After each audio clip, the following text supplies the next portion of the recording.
Okay, hi everyone. My name is Makzan bin Musa. I'm from the psychology, excuse me, I'm from the psychology and counseling program at the School of Applied Psychology, Policy and Social Work, University Utara, Malaysia. My presentation will be based on a study that I did from the art therapy perspective, whereby I'm trying to explore the intra and interpersonal conflicts among teen pregnancy in Malaysia. All right. So in Malaysia right now, the population is more than 30 over million, and teenagers represent about 20% of the total population. And one of the issue that really, most people are really concerned, especially in the social networking. We are really worried about the pregnancy issue among teenagers in Malaysia. All right, and based on these statistics, based on this particular slides, you could see this is a statistic remaja hamil. Remaja meaning adolescent. Hamil refers to pregnancy. So this is statistics of teenage adolescent pregnancy in Malaysia within the year 2014 to 2018. Okay, and you could see that there's the number has decreased quite a lot due to some of the intervention that being done by the by the Malaysian government, including some NGO. Okay, so thank you on that help. And according to the World Health Organization, teenage pregnancy is defined as a pregnancy in which the mother age is between 13 and 19. Yeah, and the age of consent is the minimum age at which an individual is considered legally able to give consent to sexual activity. And the age of consent in Malaysia is 16. And individuals who are aged 15 years old or younger in Malaysia are considered not legally able to give consent to sexual activity, and such activity might result in prosecution for statute rape or the equivalent local law. And social acceptance of teen pregnancy is still poor, restricted and excluded. It is also regarded as a taboo, as premarital sex, incest, rape, sexual abuse, and teen marriage became as a precursor. Okay, and the idea of using condom and oral contraceptive was still a taboo within the conservative society, as it was often seen as promoting free sex and encouraging promiscuity. Okay, research has shown that an average of 18,000 teenage girls in Malaysia get pregnant each year. Out of this number, 25% or about 4,500 cases involve pregnancy out of the wedlock. Okay, and teen pregnancy out of wedlock is one of the social issue in Malaysia. It's considered as a social ill, and the increased number has attracted the attention of the Malaysian government to deal with the issue, in as much as pregnancy could jeopardize teenage life, like dropping out from school, violent and delinquency. This research is being done in Malaysia, and based on the research from the statistics, it seems that the teen pregnancy constitute about 12% of the total fertility rate, and among 1/3 are due to pregnancies of unwed mothers. And a study has shown that pregnancy out of wedlock is the main factor for infanticide and the abandonment of babies. More often than not, unwed mothers are not accepted by their own parents. Hence, it leads to the practice of dumping or abandoning newborn infant. Yeah, and based on these slides, the following slides will contain graphic photos from newspaper cutting on infanticide and abandonment cases in Malaysia. It's quite graphic, and but then it will give us some understanding and a good perspective why I really go into this particular topic on teen pregnancy. So these are some visual whereby newly born infant were killed, which we suspected is being done by the mother and also the partner of this particular baby, who is considered, where we can consider them as the father, the biological father and mother of this particular infant. And there's another one. It's quite graphic and it's really disturbing, seeing all this newspaper clipping, the way infant died and being killed, in a very tragic manner. And you can look at all this visual, which is so powerful in many ways. And this is one of the newspaper clipping whereby they found a baby in a pile of rubbish, and also the baby is being dismantled by wild dogs. And here another one, baby being dumped in a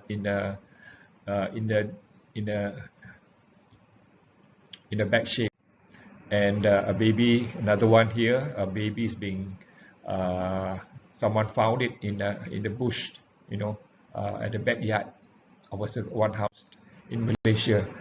And there are these are the okay. Before I go into the psychological issue of teen pregnancy, basically I would like to discuss first the traditional family concept in Malaysia. In the Malay Muslim culture in Malaysia, being pregnant out of wedlock is associated with misbehavior, being a pervert, and significantly brings shame and dishonor to the family, or seen as an unfortunate event. Instead of resolving the issue, families should be more focused on how to handle the embarrassment caused by their daughters. And in many cases, the girl is sent to a halfway house to deliver the child. Some parents want their daughter to come home alone without the baby, as they believe an illegitimate child would bring shame to the family. And due to the shame of being pregnant out of wedlock, the girl is either encouraged to marry the father of the baby, usually her boyfriend, or undergo an abortion, or give up the baby for adoption, or send it to a shelter home in order to hide the pregnancy. So these are the things. And in Malaysia, we have several shelter home services for unwed mothers, which has been established more than 50 years ago in Malaysia.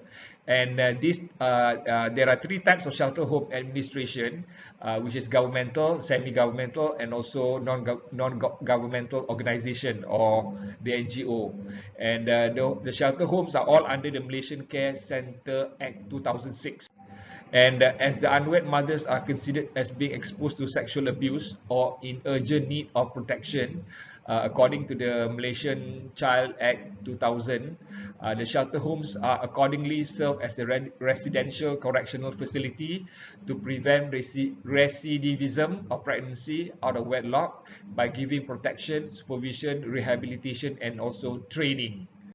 And the minimum period for residing in the shelter home is about 2 weeks, and the maximum duration is almost 2 years, depending on the girl's need.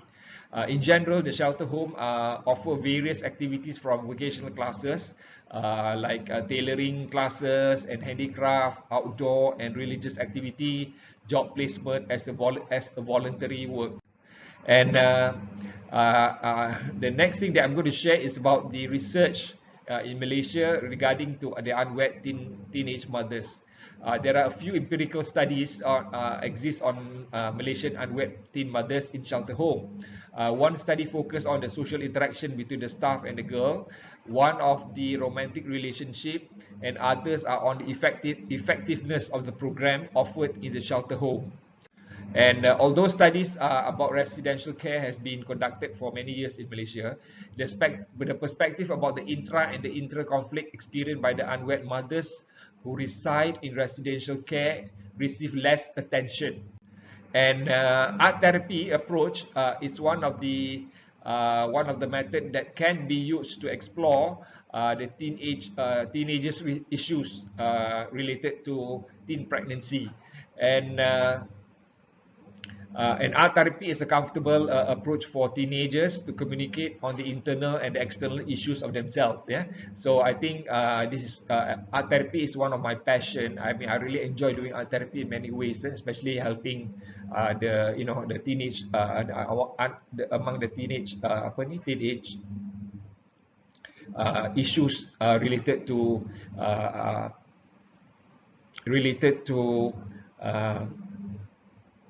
premarital sex, and also uh, having a baby out of wedlock. And at the same time, it is nice, it's really quite rewarding to a certain extent doing art therapy, is because you're using art, and then that it involves all kind of medium, and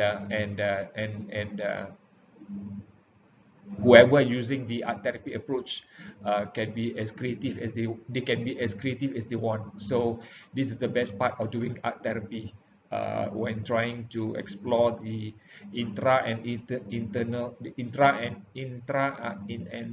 inter personal conflict among teen pregnancy in Malaysia. Okay.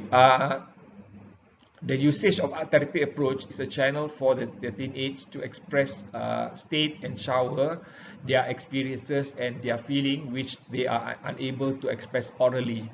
This issue is also very crucial for the teenagers because art allowed them to express their cognitive development and emotional level.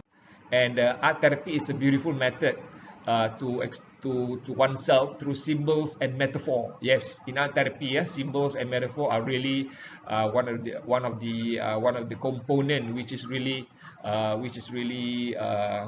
it can tell you a story, based on symbol and metaphor, which is being produced, during the art therapy session. And art therapy is also a way to extract negative feeling out from the soul without hurting anyone. And the aim of this particular study, the reason why I did this study is that is to listen to understand how it's feel to experiences unwanted, unplanned pregnancy, giving birth to a newly born baby, and giving away the baby to be adopted by unknown couple among unwed teen mothers living in shelter home. The application of art therapy in order to shed light on the psychological aspect of teen pregnancy. And the purpose of this study basically is to understand the intra and interpersonal conflict experienced by unwed teenagers reside at the residential home by using art therapy approach. And based on the concept of telling without talking, a picture tell 1,000 words. This is where how art therapy is being used as a modality to explore the internal conflict that they are experiencing. And one of the interesting part of art therapy is the symbolism in art therapy, which has been introduced by Jung, one of the great psychologists in the discipline of psychology. And also symbolism is something that can be used to express the inner self. It's really difficult being Malay Muslim, and then you have being pregnant out of the wedlock. It's really quite embarrassing and very difficult for all these teenage pregnancies to express their inner self. It's really difficult, and because of the shameful, because of the shame, and also the stigmatization being given to among teen pregnant Malay Muslim teenagers. So symbolism is one of the approach whereby you can read, you can really read, and also at the same time you can understand what are all the symbols that are being shown in the artwork which is being produced by the teenagers. Okay, the methodology, the research methodology, my art therapy paper. It's basically I'm doing a qualitative research design with a thematic drawing to understand unwanted, unplanned pregnancy among teenagers. So The methodology is a qualitative research design using art therapy. And the sample of the study involves 6 unwed mothers who reside in non-governmental shelter home for teenage mothers in northern part of Malaysia. And their age is between 15 to 19 years old. And study participants were given an informed consent form to obtain the voluntary consent. And the procedure is that this study was conducted with 11 art therapy sessions. These 11 therapy sessions were divided in 3 phases. Phase 1 is the warming up, and then phase 2 to draw emotion, phase 3 art therapy theme exploration, and phase 4 termination session. All right, these are the 4 phases that I applied in my study. And the theme, I need to give a theme. Normally, I think it's really kind of interesting to know that when in art therapy, if you gave a theme for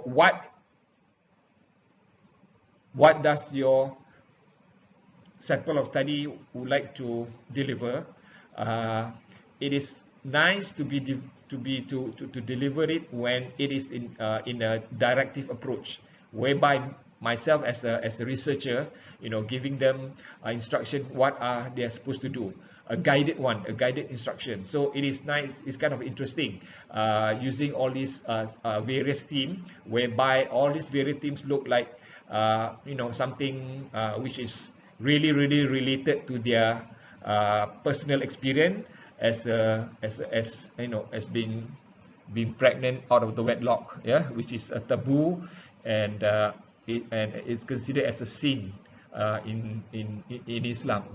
Okay, among the themes that I use for this particular research is that this is what really happened to me, my secret, unforgettable memories, this is my life, only I know, story from the heart. An in-depth interview with one of the teen drawings selected by the sample. The data collection were collected from drawing and in-depth interview by analyzing the content of the drawing imagery, which consists of 4 categories of symbols. Symbols were categorized into personal symbol, universal symbol, cultural symbol, and art word. And the in-depth interview using the drawing produced by samples of the study and in-depth interview were conducted. All interviews were conducted by the first author by myself in Malaysian language. All the interviews were audio recorded and transcribed. And the analysis, yes, the analysis of the symbol. Yeah, basically we have all this drawing, and in the drawing there are a lot of imagery, and the imagery turned out to be in a symbolic form. Most of the imagery being shared by these teenage mothers through with all kind of symbol. Okay, like what I mentioned earlier on. The universal symbol, personal symbol, cultural symbol, and also artwork.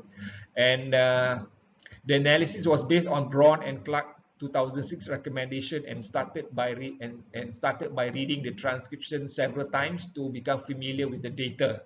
The researcher had several discussions on the codes and the content of the interview during the process of gathering sub-theme and theme. The sub-themes and the themes were reviewed and defined in order to confirm that it should reflect the explicit and the implicit ideas expressed by the sample of this study. And in this study, I really emphasize on the ethical consideration, which the ethical standard were fulfilled by the form of ethical approval of the Social Welfare Department of Malaysia, as well as from each shelter home involved. Prior to the interview, the respondents were informed about the purpose of the study, their role and right, confidentiality, the data collection method, and their voluntary participation. The respondents were also informed that they could withdraw from the study at any time.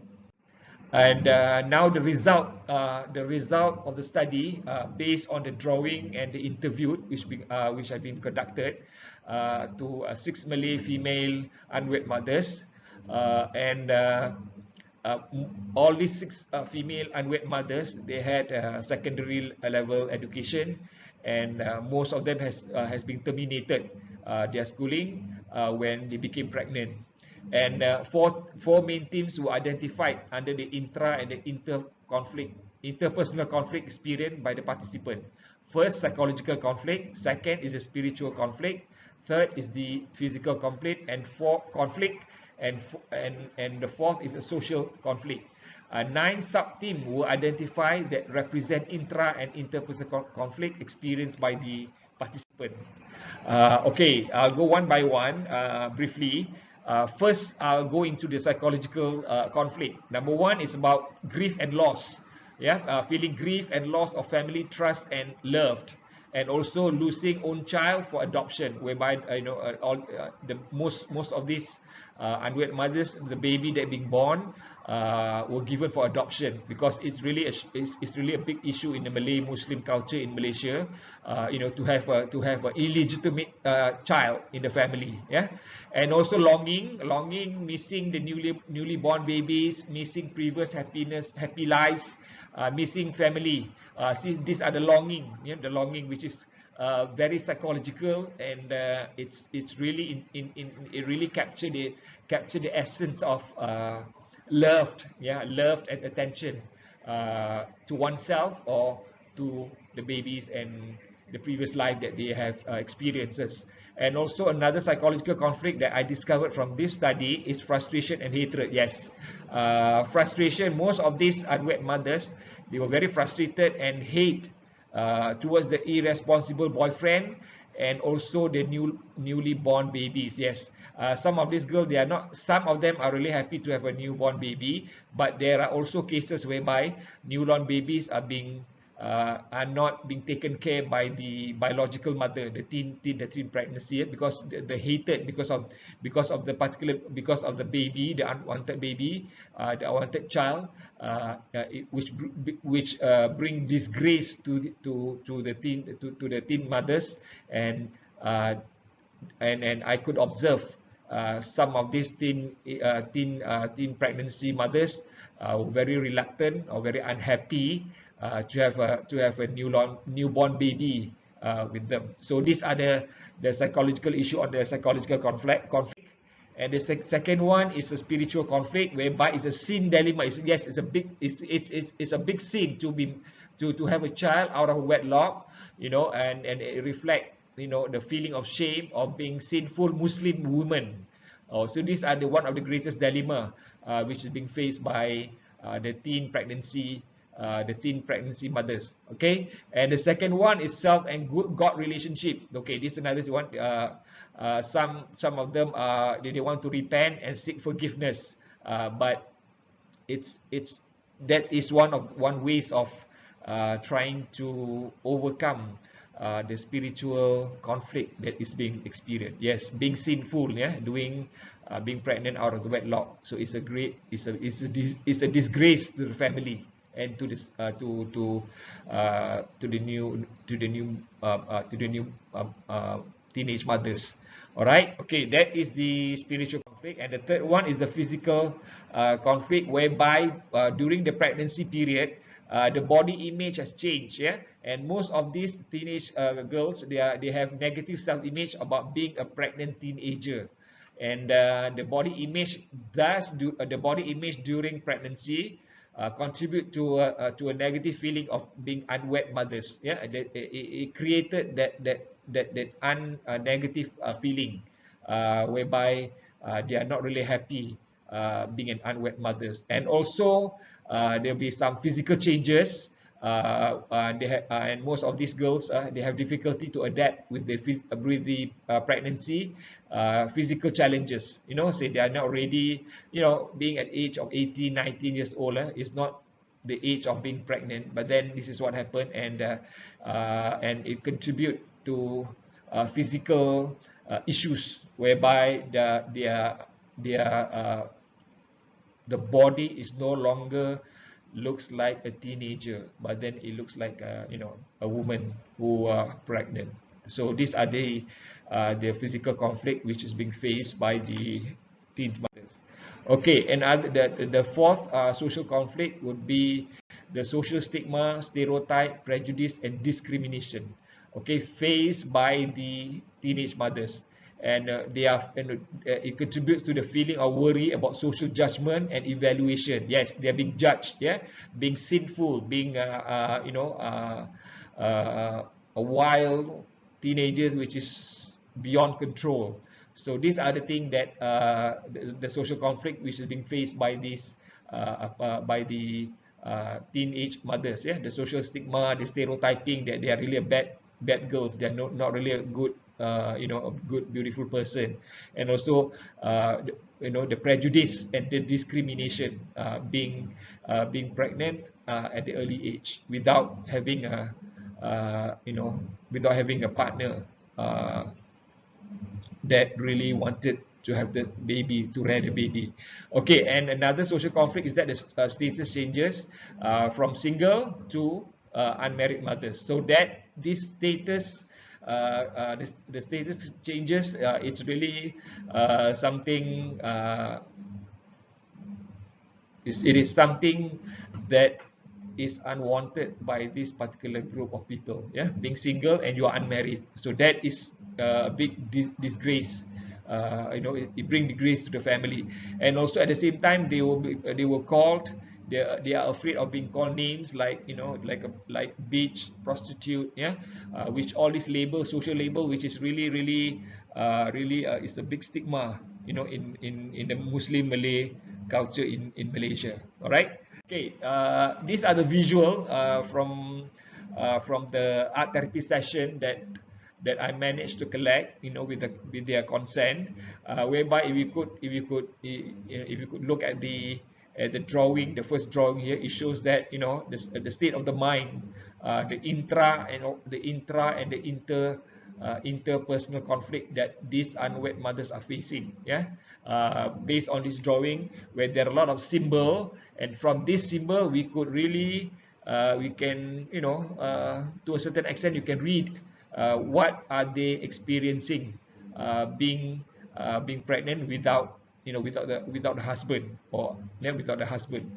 Okay, so a lot of shown here, quite a number of symbol, all this painting, on all this drawing, sorry. You could see how expressive these people are, and they're trying to really express their inner self through drawing. So I find it is quite effective, to approach. It's how to approach, and also to understand what are they going through, from this from all the drawings that I've collected during the art therapy session. And you could look at this, and a lot of symbols. It's like a storytelling kind of thing, it's like reading all these symbols and then try to give some meaning, and then you can have a better understanding what are they going through.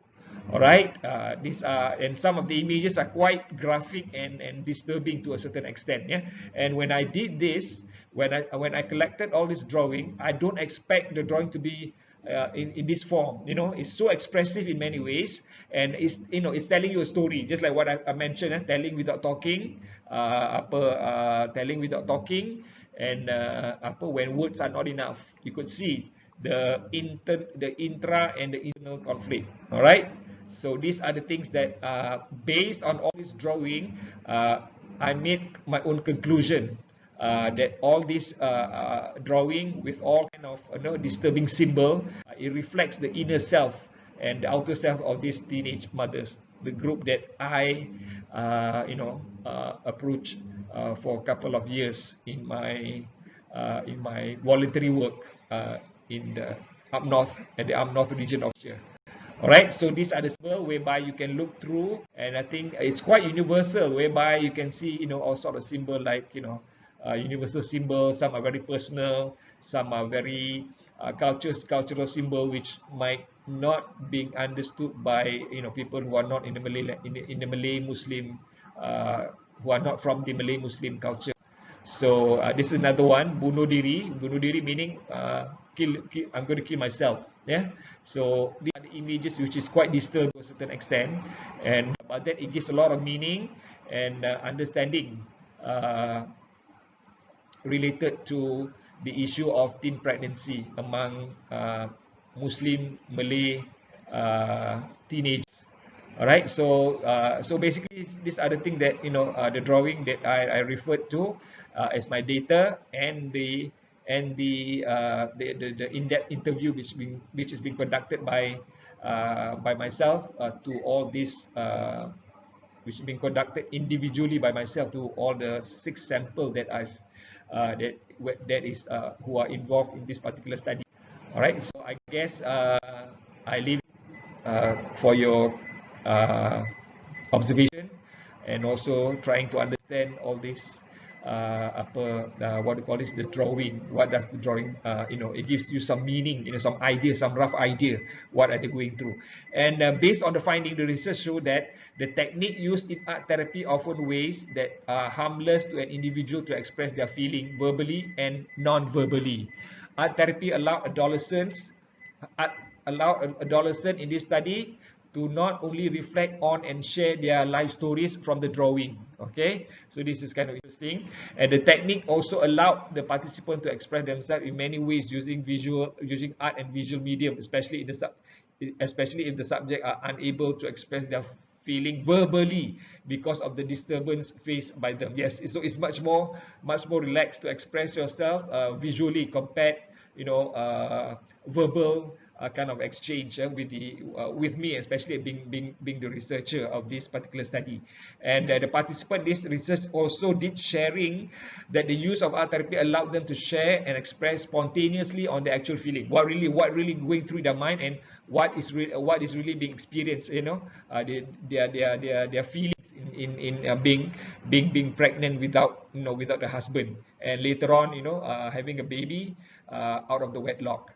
In conclusion, from this study, I would like to conclude is that art therapy is a technique that can be used and featured to help individuals or group in crisis, conflict, or psychological disorder to obtain internal healing. So, the implication of this study is that it involved the knowledge field in the implication involved the knowledge field in art therapy, the implication on the research methodology, and implication on the community.